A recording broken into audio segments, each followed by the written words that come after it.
Now, tucked 26 kilometers from Nairobi city center, the Dandora wastewater treatment plant quietly handles the waste of a rapidly growing capital city as millions of liters of sewage from homes, businesses and industries flow into the facility. This and more on that story.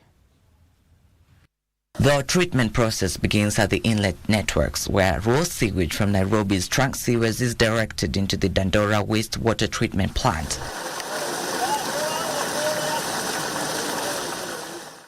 Previously, aging equipment at these inlets frequently broke down, struggling to cope with increasing volumes of waste. But recent upgrades under the Nairobi River Sewage Improvement Project have improved efficiency.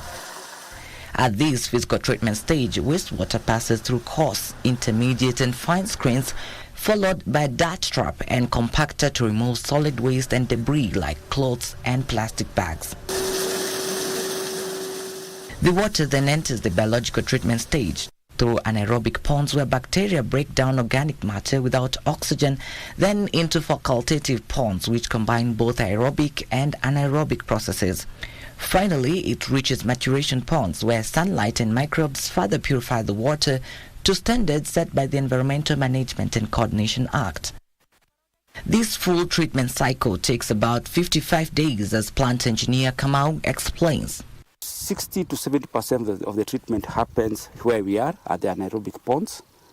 There is where we handle reduction of the BOD mostly. And the plant targets to achieve the NEMA's stated guidelines of reducing their BOD levels to 30 milligrams per liter. What is currently being generated is a lot more than we can be able to treat with our plants. That means that we need also to expand our treatment capacity. And the way we are thinking of going about this is also employing technology, not just the pond system, but also we do more mechanical systems because they require a lot less land mass, and we achieve better quality of the effluent at the end of the treatment. The facility's first phase was commissioned in 1975, comprising Series 1 and 2. A second phase launched in 1985, adding new inlet networks and expanding to Series 3 through 9 to handle the city's growing water load. Currently, only 48% of Nairobi's wastewater is collected and treated. However, ongoing upgrades seek to raise the coverage to 55%. Trevor Ng'endo for Prime Edition.